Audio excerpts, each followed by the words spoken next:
Welcome to Dissidents and Dictators, a series of conversations by the Human Rights Foundation dedicated to exposing and challenging authoritarianism around the world. And you're listening to Eyes on Saudi, our special series this week as part of our regular Dissidents and Dictators podcast, to highlight important human rights issues in Saudi Arabia, particularly as world leaders gather for the G20 summit this weekend, which is, coincidentally, being hosted by Saudi Arabia. Our aim is to spotlight the great lengths that the Saudi regime goes to in order to improve its image globally and whitewash its grave human rights record. So welcome everyone to this panel on Saudi sportswashing and entertainment. I'm the host, Ahmed Gatnash, co-founder of the Kawaakibi Foundation and host of the Arab Tyrant Manual podcast, where we research authoritarian strategies and tactics and how to resist. With me is Karim Zidan, who is a journalist focusing on the intersection of sports and politics, Areej Sadhan, an activist and sister of the jailed Saudi dissident Abdulrahman al-Sadhan, and Garry Kasparov, who is a Russian democracy activist and chairman of the Human Rights Foundation. Welcome, everyone. So I'm going to start with you, Garry, because people may be a little bit confused about why you're on a panel about Saudi Arabia.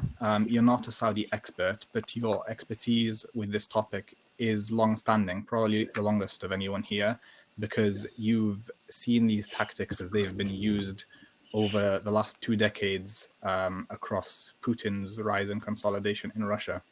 So I want to ask you first, why do dictators love sports so much? Yeah, thank you very much for asking this question and just explaining to our viewers that I'm not an accidental guest in the show, because the emphasis is not just Saudi but sports washing. The way dictators using this kind of technique to buy prestige, some kind of authority and connections in the free world. And I have to say that Putin was not the first either. So we have to go, deeper in the history timeline. And the one event that definitely comes to my mind is 1936 Berlin Olympics.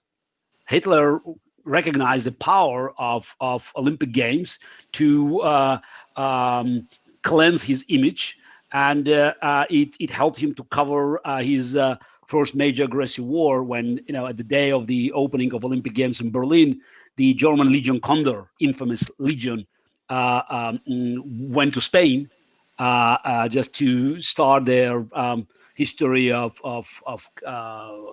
killing Spanish civilians, and then of course we can also talk about Soviet Union and the communist propaganda that always used sport as a way to demonstrate the superiority of communist regime over decadent West.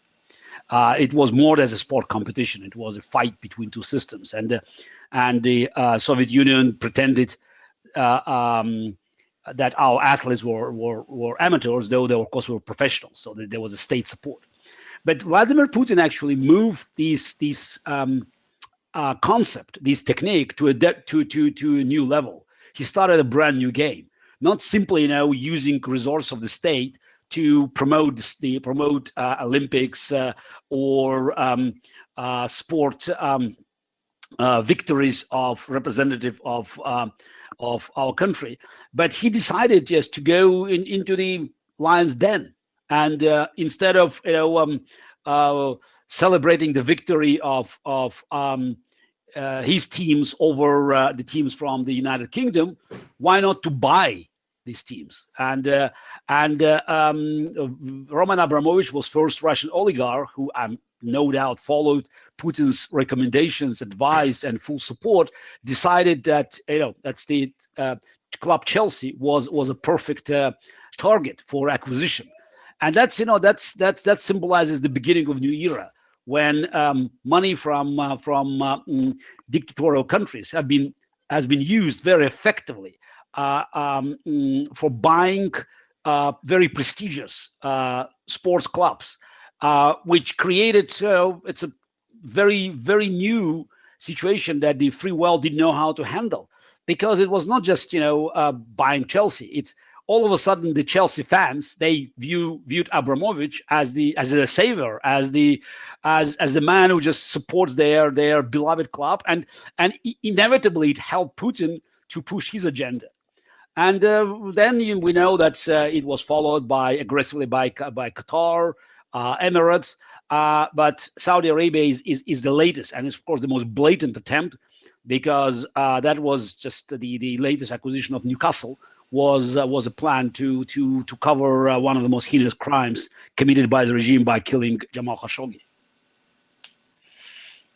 So to make the discussion a bit more specific, I'm going to bring in Areej, because as a Saudi American, you witnessed a few years ago as Mohammed bin Salman ascended to power, the way he attempted to immediately harness the power of entertainment and sport to create an image which would be more favorable to him taking power, and also extending his power and enabling him to go beyond the way any previous ruler had behaved in the country. Can you tell us about that? Yeah, it is really astonishing that Saudi Arabia started to join the game of sport washing, or using soft tactic, around the time when the human rights abuses started to rise drastically in Saudi Arabia. So using sport events and entertainment to basically sell a certain image that Saudi Arabia is becoming more open and modern and more welcoming, but in reality there's all this oppression going on underneath all these glorious and sparkling events. One example is MBS have visited Silicon Valley and was going to all these different companies, high-tech companies, taking pictures with CEOs, promoting an image that he is being open and he is. Funny enough, that was just 2 months after my brother was disappeared, and it was basically for his tweets on Twitter. So that was a huge irony going on. If there was really trying to sell an image that there's all these reforms to country to be open, to catch up with the new technologies and all of that.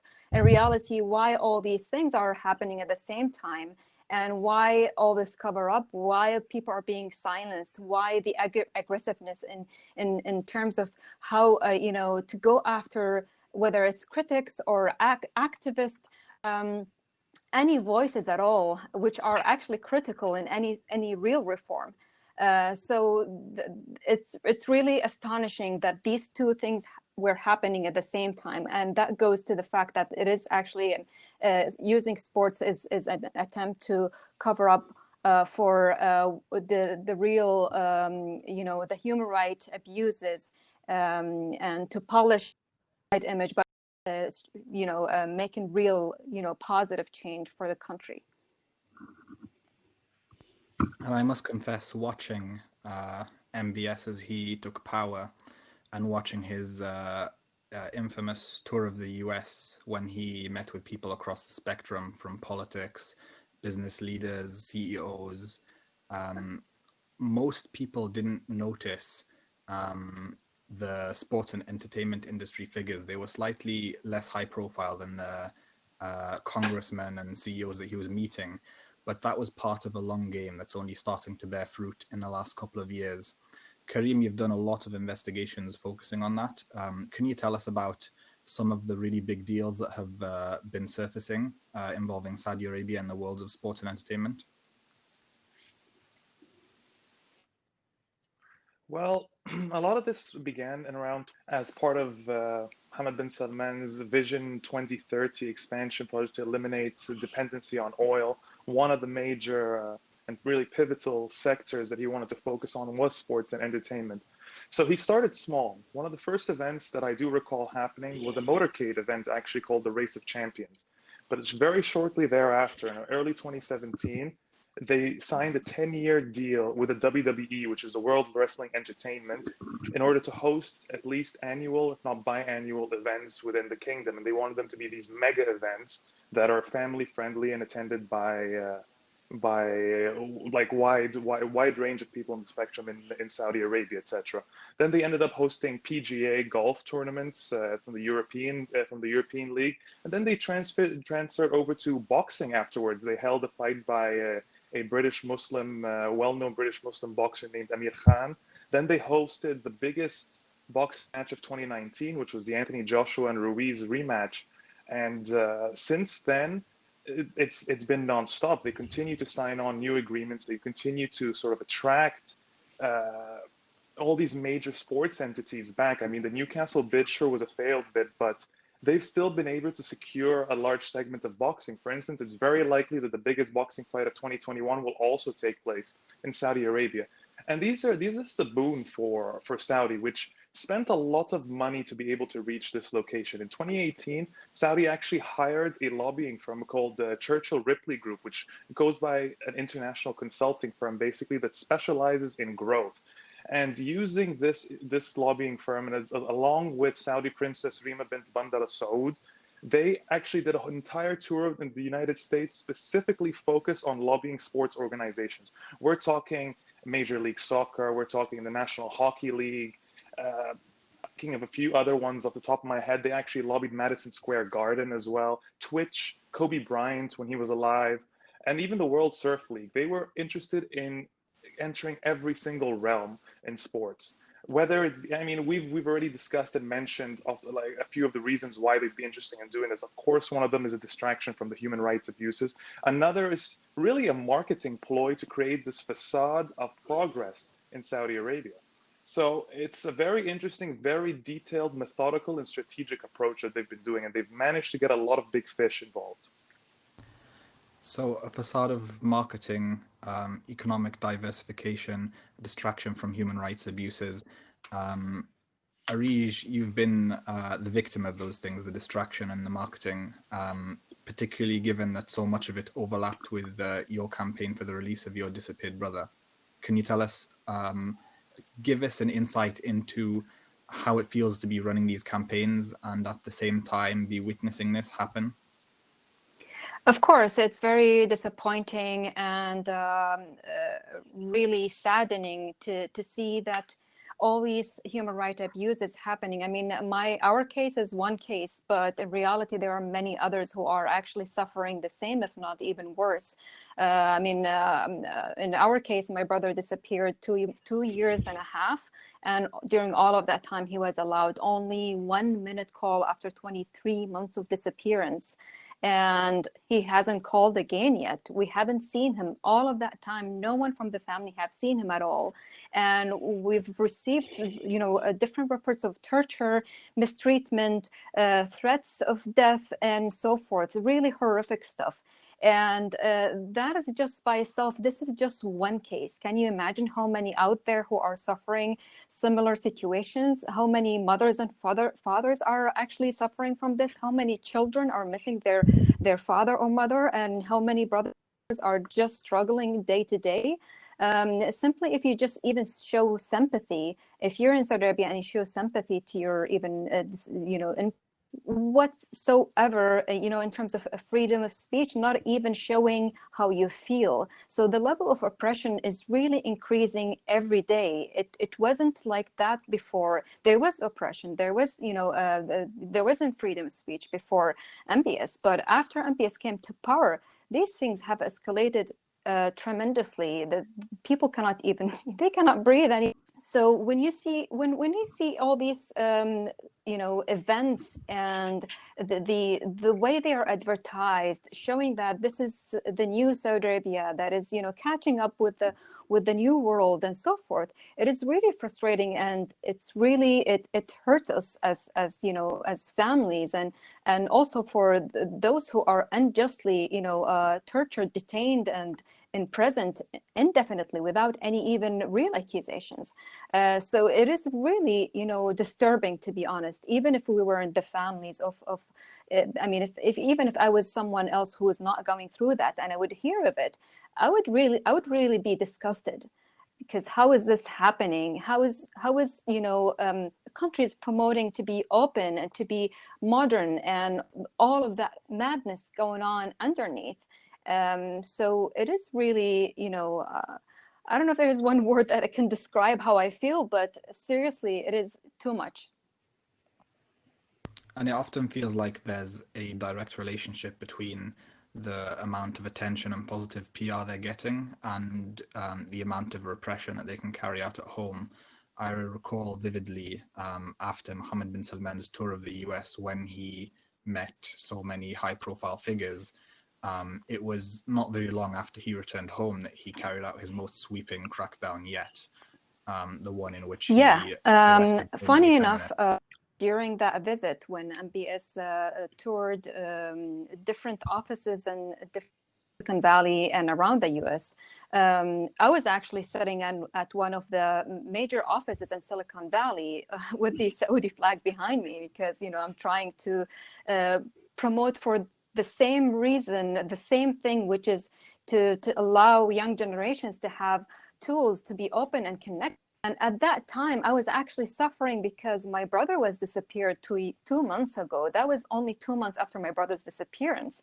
Over the time, I learned that it wasn't only my brother. There was a lot of people who got swept up at the same time as my brother. And then if followed that the crack on women activists, and following to that, the Khashoggi murder happened. Like only 4 months after that visit, the Khashoggi murder happened.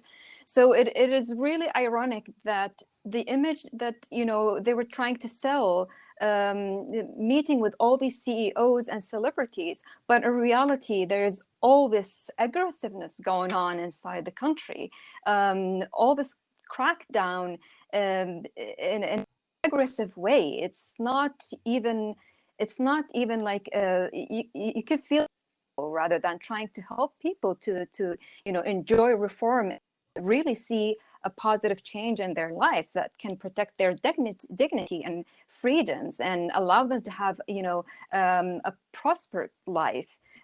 So it is really and not realistic what is being promoted out there and versus what is actually happening. And to your point, Ahmed, is exactly the more the promotion, or the more they try to promote and advertise to the West that they are being open and they are trying to modernize the country, the more oppression is actually going on at home, the more people are being going through suffering. And that also goes why they are trying to silence people. They have all these trolls. They hired thousands and thousands of trolls, online army to attack people. Anyone who dares to say anything, to complain, not even to be an activist, just to complain about their situation, they'll be attacked and threatened. One crazy example, the moment I tweeted, I wasn't an activist ever before. And the moment I decided to join Twitter, because it was the main platform where all the things happening in Saudi Arabia, because there is no freedom of speech, there is no freedom of press.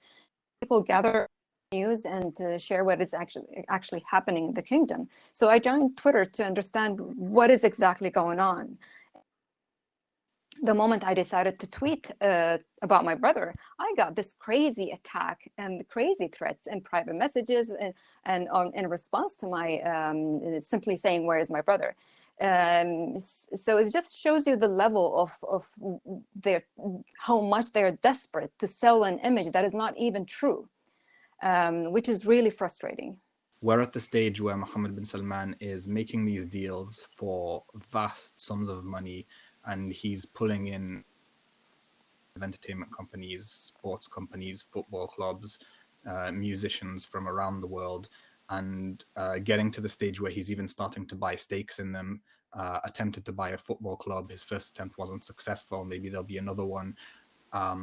If we fast forward this a few years down the line, Gary, what does it look like? I hope it would not take 20 years waiting to see the end of the spending spree and to see real changes in Saudi Arabia, because timing is not great for dictators. The global trends are changing, and I think we are on the right track of bringing attention to human rights abuses and the various tactics that these dictators have been successfully implementing to cover up their crimes inside their own countries and buying false image of reform and prosperity in the free world. But I have to say that there's nothing surprising about the growing gap between what's happening in the country and their activity in the free world, trying to sort of wash away these negative news that are now leaking from Twitter, Facebook, and other social medias. Because by doing these things in the United Kingdom or in European Union or in the United States, they in this case we're talking about MBS. He and his administration, they inevitably create certain illusions in the kingdom, because people are expecting certain things to happen, because you cannot hide these stories. There's their active campaign of buying arts, sports clubs, and investing in entertainment industry. It doesn't go unnoticed. So people have all of a sudden some expectations, because he's making promises in Washington, D.C., but because of social media, it comes back. And the only way to stop, people from, rising is basically to put more repression. So that's why it's now we're seeing this kind of vicious circle. So more he is trying to wash his image in the free world, more he has to do at home to kill these expectations. So and since the free world is not so much interested in responding with all its powers to these abuses, so right now MBS government sees virtually no limits to keep pushing all the activists and just ordinary people who are just who can take his foreign policy escapades and promises to be real, and they expect these things to happen at home, and of course they immediately become targets both of security apparatus and trolls. And to push the idea of no limits, Putin eventually got to the stage where he's repeatedly assassinating people on British soil, and multiple reports have come out ringing the alarm bell about the amount of influence he has in British politics. But his money is now so deeply entrenched in sports clubs and other companies, and he buys so much influence that the very political process itself seems to have been corrupted when it comes to checking his power. And it's a real worry whether it's possible we'll reach this stage with Mohammed bin Salman or other Gulf rulers who are attempting to buy their way into Western systems in the same way. Yeah, can I add? Oh yeah, okay. Yeah, Areej. Sorry. Yeah, so I just want to point out something. Sports events and entertainment have shed the light on the human rights abuses. In the past, there was human rights abuses, maybe not at this level, but the more attention is brought to the kingdom, especially when they're trying to advertise an image, the rest of the world is going to be all focused on what is actually happening. They're waiting for results. They want to see what changes.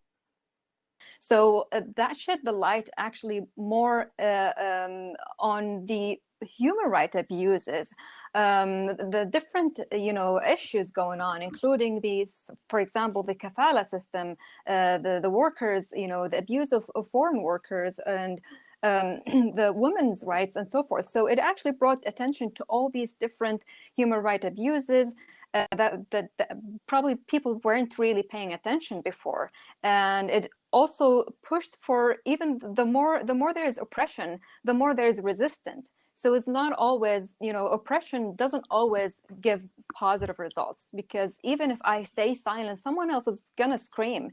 If it's a human nature, even children, if you the more you oppress them, the more they're gonna resist, the more they're gonna scream. because they're feeling pain. So of course, naturally, they're going to scream, they're going to fight back. So the fact that, that the more they're trying to sell an image out, outside the kingdom that is not real, and at the same time trying to oppress the voices inside the kingdom, I don't think that's really going to happen. It's going to end nicely. Is going to increase and increase. More people are going to feel frustrated. More people are going to just, give up that there is going to happen. There's going to any real change is going to happen. So they're going to just basically feel frustrated, and they will just basically give up the idea and decide this is not working. We have really bad quality of life. What we are losing, so we don't care anymore. So we've go talking ahead. We've been talking about the psychology of authoritarians and why they would want to use sports and entertainment in this way. Before we talk about solutions and what we can do as activists, I want to delve into the other side, which is the psychology of the brands and the franchises and the sports teams and the entertainers who participate in all of this. Karim, you've reported on this really deeply and on quite a wide breadth of different organizations. Can you tell us a bit more about what drives them to do this and whether they see it as a difficult decision, or they see any kind of dissonance between the things they promote and the places they choose to go to? I mean, to put it bluntly, money talks. So in many cases, it is financial. What Saudi Arabia and quite a few Gulf states, but let's focus on Saudi Arabia, is able to offer it's able to offer a much, much higher payments for these events without organizations having to worry about things such as live gates and attendance and all sorts of fees that Saudi Arabia ends up covering for them. Apart from offering bigger purses for, say, boxers when they're fighting, which is true, they do make a lot more money in these cases. The WWE, for example, was able to get a guaranteed 10-year deal with Saudi Arabia. That's 10 years worth of income from Saudi Arabia that's now guaranteed for them. That helps, in exchange for that, they're more secure financially, etc. To them, they see it as a worthwhile investment. Very rarely does that affect their ethos or their morality, because there is no such thing with them. They fall under this umbrella of believing that this is an act of progress. WWE has been quite vocal about its relationship, and they've defended Saudi Arabia extensively. For instance, one of the CEOs, Stephanie McMahon, a woman actually as well, has been very vocal about her support for this, because she believes that you can either stay silent as an organization, or you can actively fight for progress. So she believes that holding these events, these entertainment events in Saudi Arabia, and insisting that slowly they try and integrate female wrestlers into these events, they've been able to do it once so far, is a sign of progress. I believe that it's superficial, but that's what the company argues, and that's what a lot of its fans who buy into the propaganda have believed. So the WWE is able to not only succeed financially, but it's able to convince its audience that it's actually doing good by doing so. Lots of other organizations are able to do the same thing. The Premier League is under no such obligation to defend itself. The teams, in most cases, don't care to defend themselves. Newcastle, for instance, was very much behind the takeover by Saudi Arabia, to the extent that there was a significant amount of fans on social media that had put a picture of King Salman as their Twitter icon and their social media icon. That's how much they were in support of it. They hate their current owner.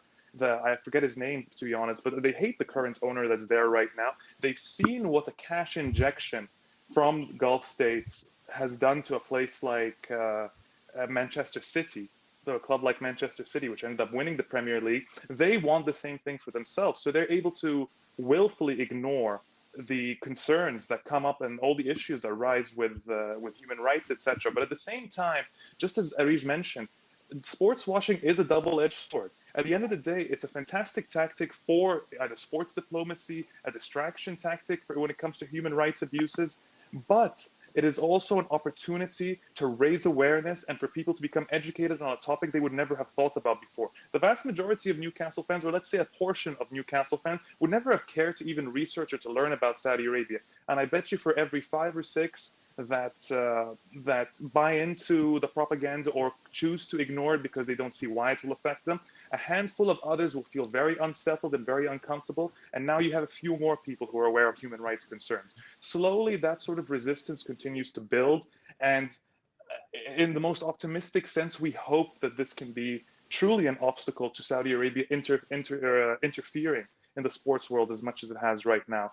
But it's still up in the air because we've even seen post Jamal Khashoggi's horrific dismemberment and assassination, we should have assumed then and there that every entity was going to part ways with Saudi Arabia. Some did. Endeavor, which is owned by Ari Emanuel, a Hollywood power broker, who actually owns the UFC as well, the Ultimate Fighting Championship, actually severed his ties with Saudi Arabia.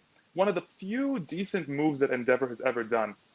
But very few people actually followed. As a matter of fact, the WWE was supposed to host an event in Saudi Arabia just the following month.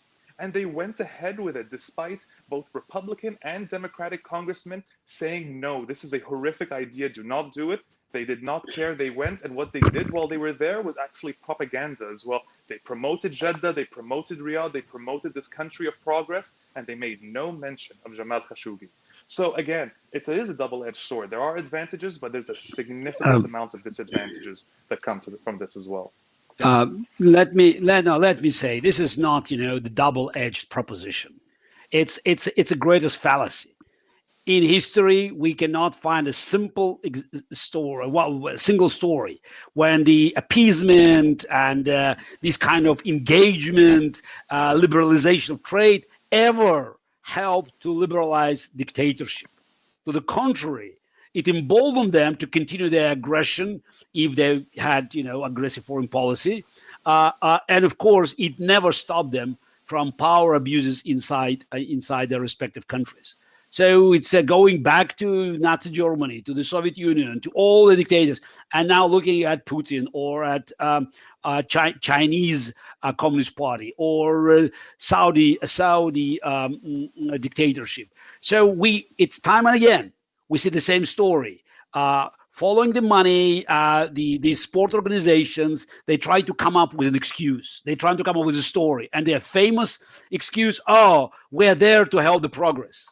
Hell is progress. Nothing is happening. It's absolute lie because it's not supported by a single success story.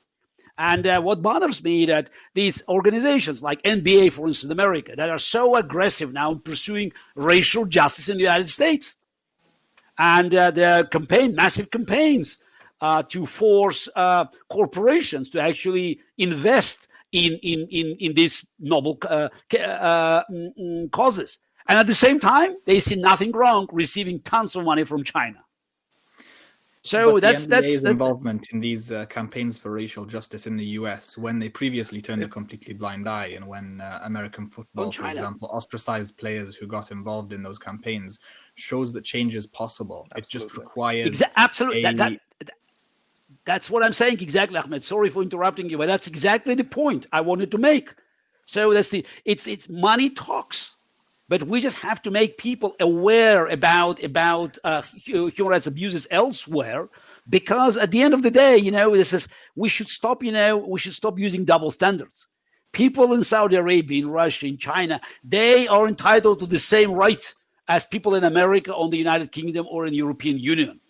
And until this duplicity, these double standards, this hypocrisy is not ended, so that will always leave a wiggle room for dictators to make deals with corporations, because at the end of the day, it doesn't hurt NBA, NFL, Premier League in the United Kingdom to make these deals, because it doesn't threaten their financial well-being. I think this is one of the difficulties activists face. We expect for there to be automatic outrage and revulsion when something happens, like, for example, Saudi Arabia attempts to buy Newcastle United Football Club. I think, Karim, you mentioned that when that was going through, a lot of people who support the team were incredibly excited about it, and they couldn't wait to see the back of their current owner. The change in mindset isn't automatic, but it requires a lot of strategic long-term organizing especially locally, building connections with fan groups, educating people about the crimes of these regimes and how they treat their own people. You can't just expect them to, wake up one morning and realize that, these prospective owners have a horrific human rights track record. I actually agree with everything that Gary just said entirely. My only reason for mentioning the double-edged sword in that case was the fact that the best thing we can hope for as journalists, as activists, etc., is raising international awareness. And the idea that these sports events are being held in these authoritarian places, awareness. The sad truth of the matter is raising awareness is never going to be enough, and sports fans on their own will not raise enough pressure. In most cases, like we even think about the Newcastle, since you just referenced the Newcastle Saudi takeover, the failed bid. One of the real pivotal reasons that it failed was because Bein Sports, the Qatari-owned Bein Sports network, lobbied really, really hard against it, and went back to the United States and went back to the Premier League, insisting that Saudi Arabia was one of the major piracy company, one of the countries that was doing a lot of piracy with regards to the Premier League. And all this was true, and that's made the takeover much, much more difficult because Bein Sports is extraordinarily powerful. So what really made the difference at the end of the day was not the activism, was it? It was, again, more money issues and more financial concerns and that kind of stress and burden. So we are still fighting an uphill battle, no matter what.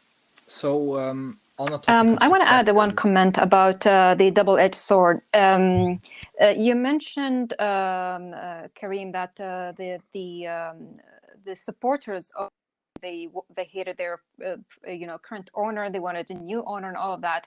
On the other side, there was actually a lot of other people who are UK based and who are UK citizens and even around the world have expressed some sort of frustration about learning about the human rights abuses. And I saw actually more than once mentioning that there should be a protest. They're going to protest, and if this deal goes through, whenever there's a sport event or whenever there's a football event, or they're going to just basically hold signs of Khashoggi and whatever the human rights activists that are being kidnapped and tortured, and they're going to show their frustration through the game. So there's actually both voices. There's those who just don't care except for the short-term money, looking at the case short-sightedly, and there are those other ones who are actually can connect to the pain of the families, and they can connect to the pain of the to the stories of the human rights abuses, and they would feel that they have to react in a way to to speak up against these abuses. So it can actually go both ways. You have those people who are they don't care, but then you have all these other people who are actually they're against. So it's unpredictable, to be honest. It all depends. But after the murder of Khashoggi, it's really hard to sway away from the human rights abuses. I think in the kingdom would simply just. Actually, it is amplifying every time there is an event. All the NGOs and different, even activists who are, around the world, they are always criticizing, what happened to Khashoggi, about the irony of, what it into pieces. It's really. I mean, I can't even imagine how those people even thought of doing that. It is really gruesome. So the level of that abuse, people cannot just simply dismiss it and say, okay, whatever other abuses, they are okay, they can wait, and those sport events are going to bring change eventually. What change they're going to bring? Even if they, brought change, say, to women, they're going to have women wrestlers. What about the women who are in jail being tortured? What about the women who are, fighting for their lives? What are separated from their mothers and families? So, it's really hypocrisy. It's not real change. Just adding to what has been said is now if you are talking about quote unquote positive influence of sports events to a dictatorship, look at Russia, 2014 Winter Olympics. yes, it's a big event and it will show Russia is open, blah, blah, blah, blah. Olympic was over and Putin invaded Ukraine. So that's it. It's because it emboldened him. He thought he could buy whatever. So there's no opposition. So he's king of the hill, and he's just is empowered and emboldened by this world attention. So being in the center, it probably gives them an extra impulse for a dictator to do something so dramatic. So again, going back to history, so I wrote an article saying that it's it took Hitler, if you count from Berlin Olympics to Austrian Anschluss, it's 18 months. It took Putin 18 days to invade, to annex Crimea. So everything accelerates these days, and offering them sports events and offering this kind of world recognition just makes them even more arrogant and more aggressive. Sometimes he actually does it during the event as well. For example, in 2018 during the World Cup, he raised the retirement age for people in Russia, and he had that passed through the State Duma while people were out celebrating Russia's incredible streak during the actual event. He had that passed without most people noticing. There was a bit of outrage internationally, but within Russia, it was quite silent at the time, at least from what I could tell, and it ended up passing, and he's still there. Perfect smokescreen. There's an interesting comment. Khadija points out a campaign called Diet Prada. I think it's an account online which points out the hypocrisy of fashion influencers and these events where they find basically brands which build the way they show themselves to the world based on certain values when their entire operations are based on the opposite. And I think shaming campaigns have been very successful in the past. Some of the people who've used them best are Human Rights Foundation. Gary, you guys have had a campaign for at least the last year to put the spotlight on musicians who attempt to perform in dictatorships. And I've seen that you guys have had a lot of success and you've persuaded many of them to pull out of these events. Can you tell me more about that? We started earlier, so you can look at a list of personalities, of entertainers, actors and musicians and rappers who have been targeted by HRF, and some of them decided to cancel. Some of them went, but eventually contributed the proceeds of these ill-conceived trips, like Hillary Swank when she went to Chechnya, to some charity causes. So it's an ongoing campaign that I would say it's at least 5 or 6 years we have been aggressively targeting these people and just making it more and more difficult for them to travel to these countries, to perform for these dictators, help them to win some kind of popularity among their own people, and then just fly back with tons of cash in their coffers.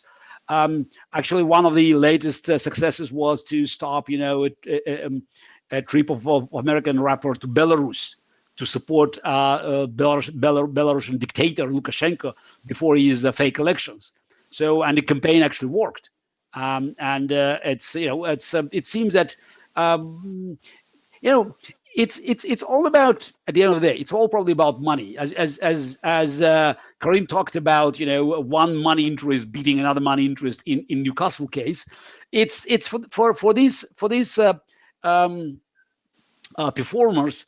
It's a simple calculation. Yes, they can cash $1 million, $2 million, $3 million, but the damage at home could be much bigger. So they simply make this calculation. And if we can show that the downsides could be significant, maybe not as big, but still significant, then it could be a game changer. And of course, there are the occasional allies in this struggle as well. So you have a few people who, most people, I think, most entertainers quietly cancel in the face of great pressure.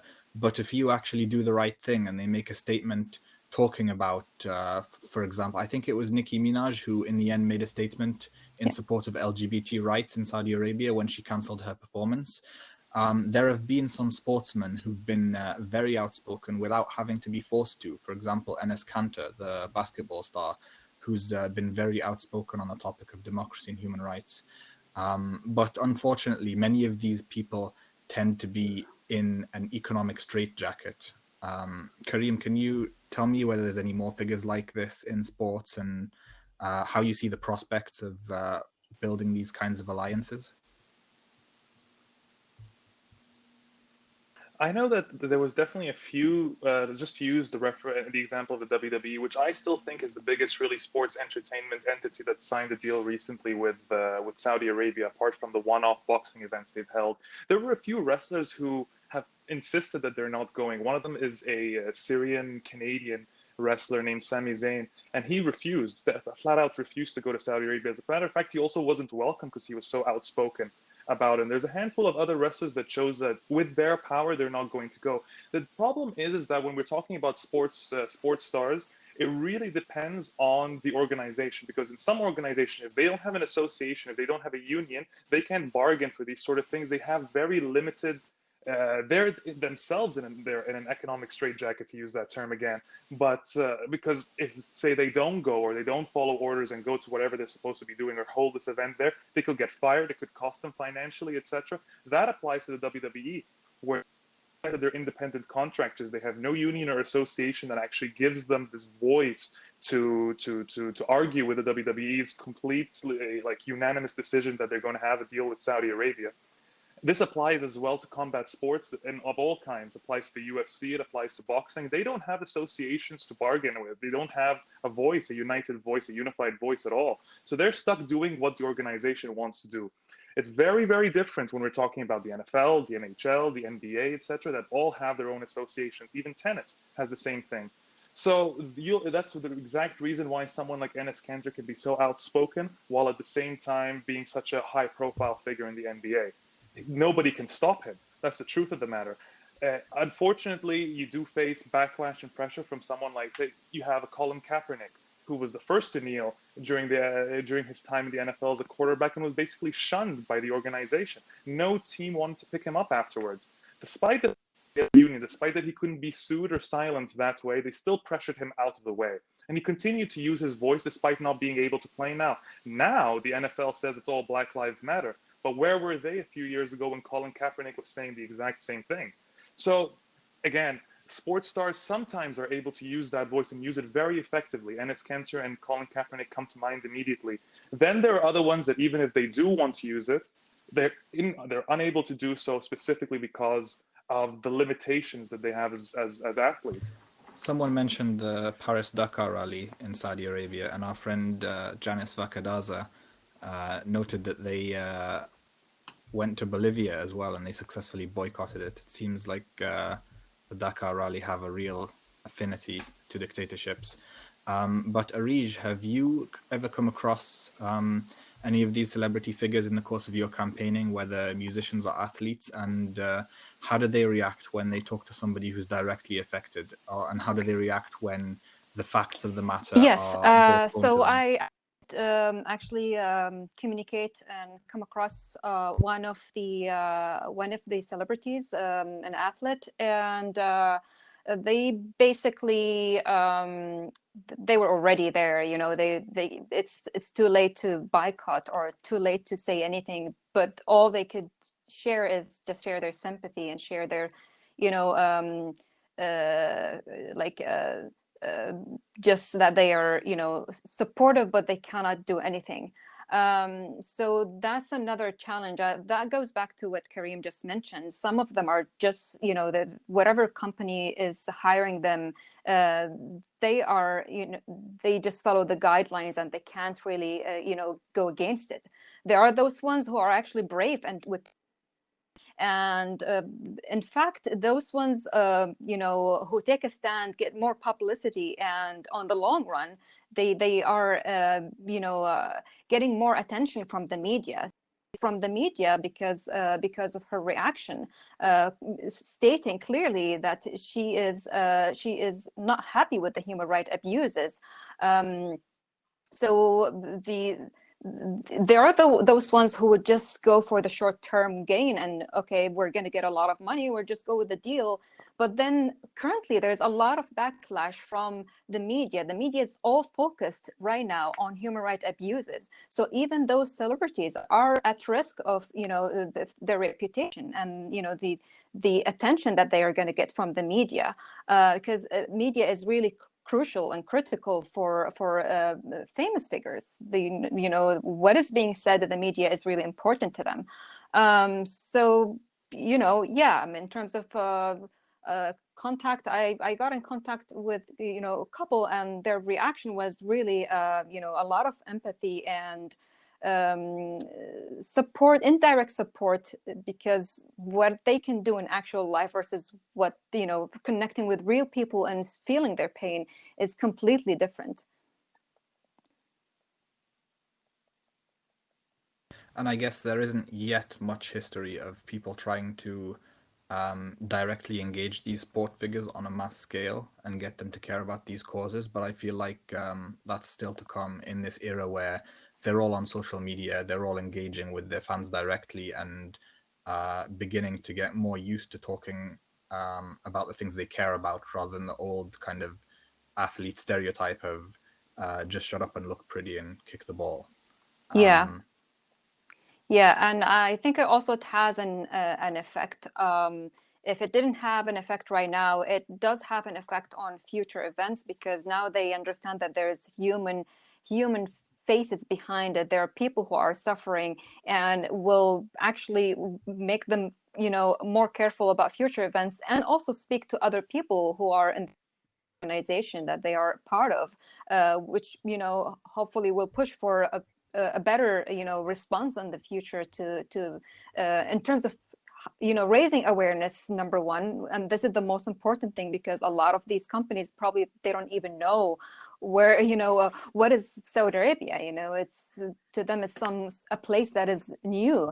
But learning all about the human rights abuses probably will shed a different light on how they approach, hosting those events in the kingdom. That will make them think about all these people are being, they are being tortured and they are being jailed for simply asking for simple, just simply to have a basic, normal life like they do.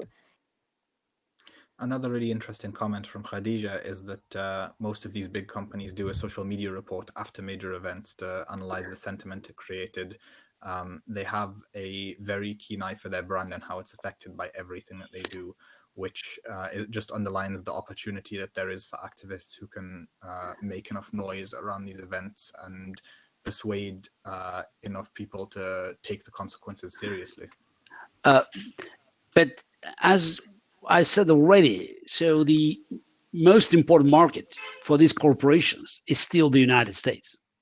So, and as long as they feel that this market is not endangered, they don't care, because they look for new opportunities. So the fresh markets that they can grab, and they can easily validate it by all the stories. They'll hire enough PR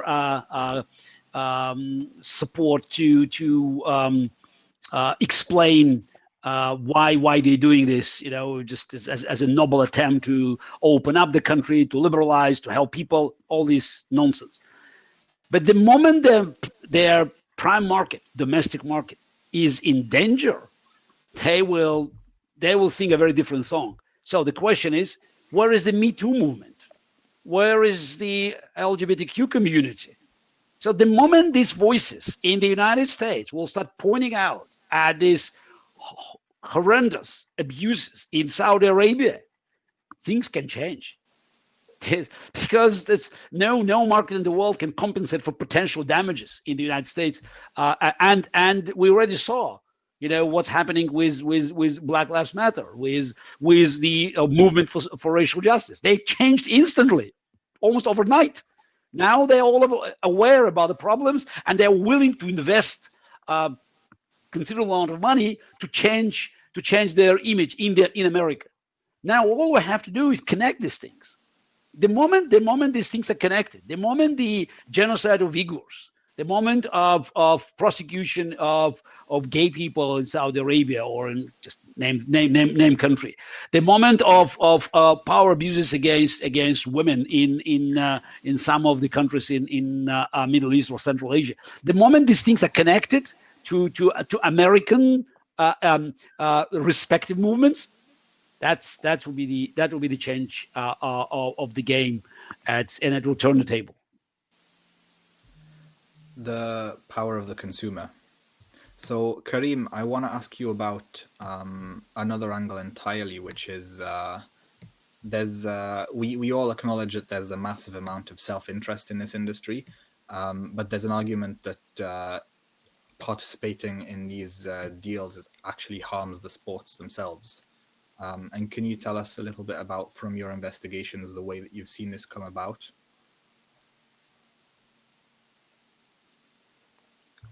In ways that it's actually damaged organizations themselves? I'd say, again, I feel like I'm beating the same drum here, but the WWE has seen it affect them. As a matter of fact, quite recently, in April 2020, several stakeholders filed an antitrust lawsuit against the WWE, specifically alleging that Saudi Arabia had held several of the wrestlers hostage while they were in Saudi Arabia on an airplane at one point. It's a detailed investigation that's still ongoing at this point. But the WWE is facing significant backlash from its stakeholders due to the fact that there's apparently money that's gone awry during this deal so far, that we're in the third year of a 10-year deal. Several of the wrestlers are very unhappy about it. There's all sorts of the company in itself, which thought that this was going to stabilize themselves over 10 years with this added cash flow injection, has actually come and bit them a bit. So we are yet to see the extent of this lawsuit. I mean, it's a very new lawsuit, and anyone who knows anything about antitrust lawsuits knows it takes years to even get them up and running. So it will be years before we really see the ramifications of this current lawsuit. But it's very likely that this will embolden even more people to come forward, even more people to reject what's happening. Even the very first event, I remember covering and writing sort of multiple articles leading up to it, as saying, why is Saudi Arabia going to, or why has the WWE agreed to this deal with Saudi Arabia? What are the incentives, etc.? And a lot of this was obviously what we were discussing. Remember the backlash I got from wrestling fans online, all of whom were telling me basically the same spiel and the same propaganda that the WWE was pushing, which is they're attempting to this is a creation of progress, etc., and it's movements for progress. When I write about it now, I get a lot less backlash. More and more so because people are finally seeing what's going on. It's taken a few events for them to really understand that the WWE is not going there throwing on their best events, etc. They're going to make money and to basically be a propaganda platform for Saudi Arabia, to the point that I'll say this, I rarely watch wrestling. It's not something I watch, but someone sent me this clip once that I just couldn't believe actually happened. They brought out Iranian wrestlers from the WWE into the arena to this crowd of Saudi people who, of course, we all know the horrible geopolitical tensions going on between Saudi and Iran. Then they brought out these Saudi wrestlers that weren't even part of the WWE and had them beat them up while the crowd cheered them on, basically. A blatant display of propaganda. And people are finally understanding that this is the case. The company in itself is shining a terrible light, and the fact that it's willing to just be this propaganda tool for an authoritarian regime. But we're yet to see the full extent of what will happen. But yes, the WWE is definitely suffering. Other organizations down the line will suffer from this deal as well. But since we're just so early into it, not many have yet. So we've been talking for just over an hour. Does anyone want to add anything before you wrap it up? And are there any more questions from the audience? Just to follow up what Karim said a minute ago, so it's about the negative influence to the sport, because these kind of deals, they involve corruption, and corruption always, eats the organization from inside, and maybe not immediately, but eventually it downgrades the standards.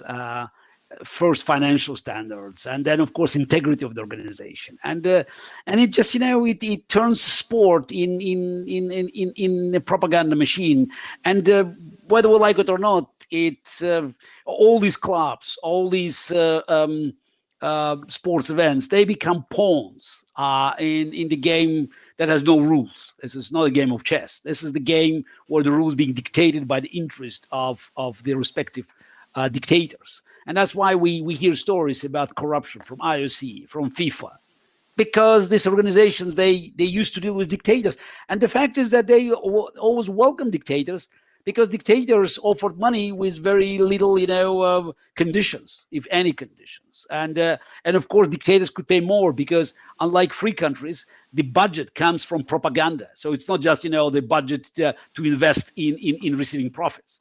In an open competition that is being judged by these international sport organizations, free world is always the underdog, because if you try to invest money and you're looking for return, and on the other side you have an investor, quote unquote, that doesn't care about financial return but looking for something else, for political return, for reputational return, so for an ability to build this lobbying context in the free world. So we know who's going to win. So that's why the effect of all these deals, and we talked about Newcastle, but we know how many clubs already in the hands of the groups from undemocratic countries, and whether we like it or not, we are feeling this influence. Yeah, one point worth mentioning also, someone also mentioned that in the comment, is what happened in Russia in terms of the Olympics. The consequences at the end, it was negative, because Russia lost its spot at the Olympics because of the doping scandal, and that got escalated. A suit, a lawsuit case. The same thing, right now, these companies have to worry about their involvement and risks in terms of, getting tangled into these legal, cases, because, for example, the murder of Khashoggi, or the hacking and the spying case that is going on right now, that affected Twitter. These can, you never know where it's going to go. It can escalate into, some serious case at the end. So those entertainment companies, or even sporting companies, they gotta, also think about the consequences in the future, dealing with bad actors, that they can, there's no clear rules, no clear commitment, kind of get them involved in really bad, situation in terms of cases and so forth. So the complications, or the it can go both ways. Something that have to be kept in mind, and we have very important example here is the Russian doping. And right now, with the same thing, there's this documentary about the Russian doping, and right now there's this other documentary about the murder of Khashoggi. So obviously, with the media, things are not being just simply looked over just because of money. I have to say that I still more believe in the power of a consumer, so of the public outrage. Lawsuits, I wouldn't hold my breath. Media, we know that's the money from MBS or Putin, not just buying soccer clubs, not just buying art or entertainment events. They also already found their way in many media organizations, and whether it's social media or print media or TV, we always can feel this influence. But the consumer, it's a game of numbers, and the moment there's a public outrage, and that's again going back to America, even to or the echo of this campaign of racial justice in Europe, the moment there's a public outrage, everything changes. So that should be, I believe, our target, just to make sure that people will treat suffering of other human beings, whether in Saudi Arabia, in Russia, in Iran, in Turkey, in China, the same way they look at the injustice in the United States or the United Kingdom. I guess some people would find that to Really be what we're a looking pessimistic for is conclusion, almost but I'd say that's very optimistic, because at the end of the day, that tells us about our own individual power to affect change by speaking to those around us, and it's the direction that the world is going in, with more interconnection and the ability to talk to consumers and form groups of like-minded individuals and build connections between coalitions, as you mentioned in the US with the Black Lives Matter movement, Me Too, special interest groups representing the grassroots rather than economic power. And that's, I guess, the antidote to corporate greed, is hitting them where it hurts, in their pockets.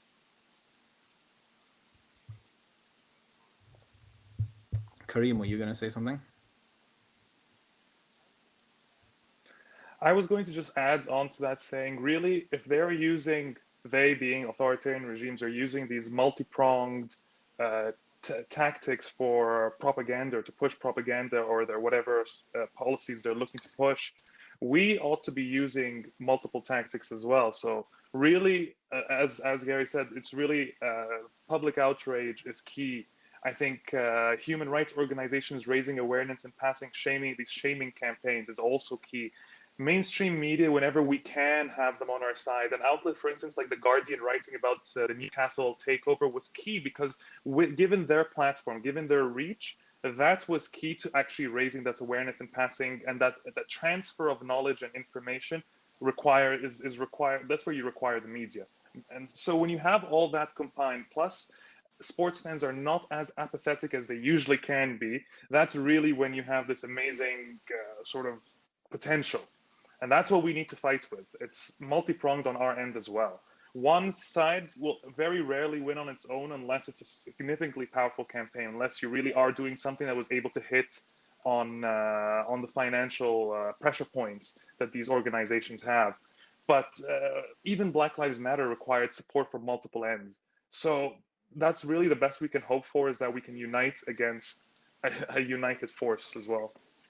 Yeah, I can add to that point. Actually, the Yemen war, for example, when it started, there wasn't really public attention to it, and it was ongoing. And I remember seeing really sad pictures of children and women and civilians being killed.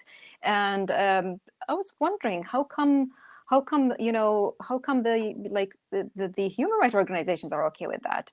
How come there is no attention to that? And just, shortly after that, once people started talking about it in the West, especially in America, there was few activists in America who actually saw that and caught their attention, and they were furious about it, and they started to tweet about it and talk about it, and talk to the media about it. And I remember there's this woman who actually went on hunger strike just to protest what is going on in Yemen, an American woman, and she was recording every day her hunger strike progress. And that's what really caught the attention, made the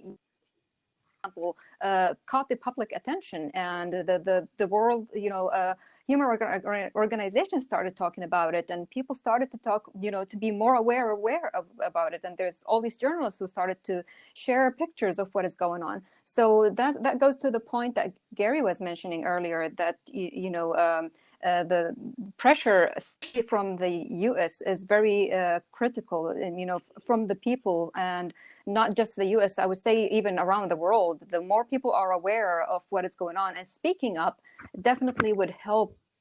Help as activists, or just help in terms of pushing for a change, better change for human rights abuses.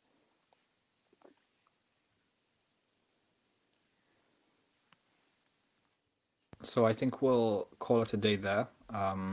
There's a lot that human rights activists can apply from this in their different campaigns for justice.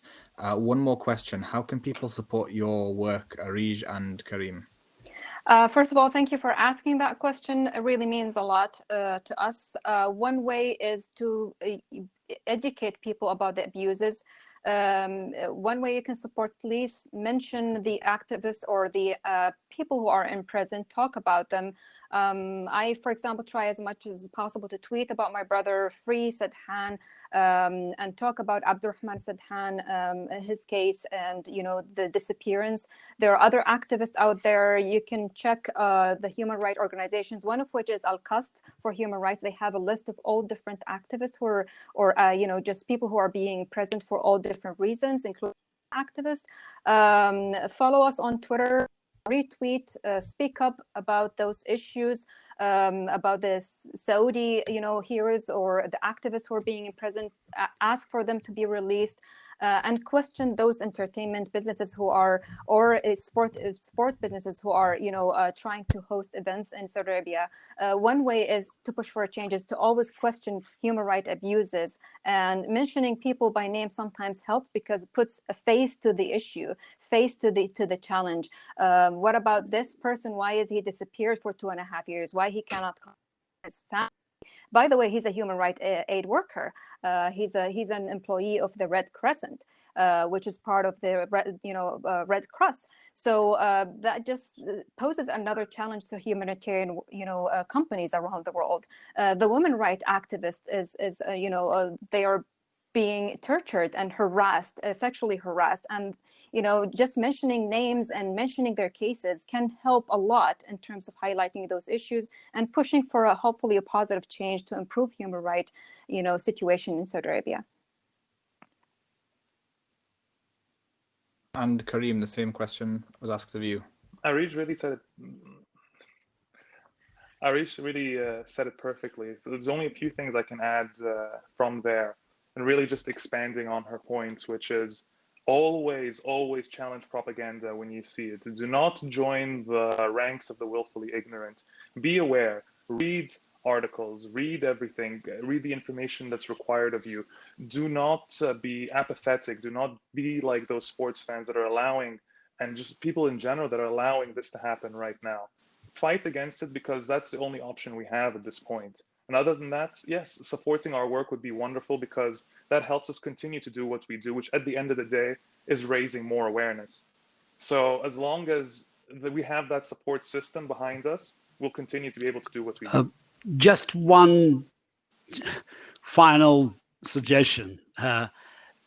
It's called correction. Never ask dictator a favor. Never ask him to release someone. Always demand. We must demand justice. That's the only way to move forward. The show of strength is the only way to break the shield of indifference. Yes, I agree with that. Justice and equality and human rights is a given birth. It's a birthright. It's not a privilege that is just being handed over. It is actually a birthright, and that goes to the fact that we don't just beg for human rights and for our dignity. We have to demand it. It is a birthright. We're humans. We're not slaves.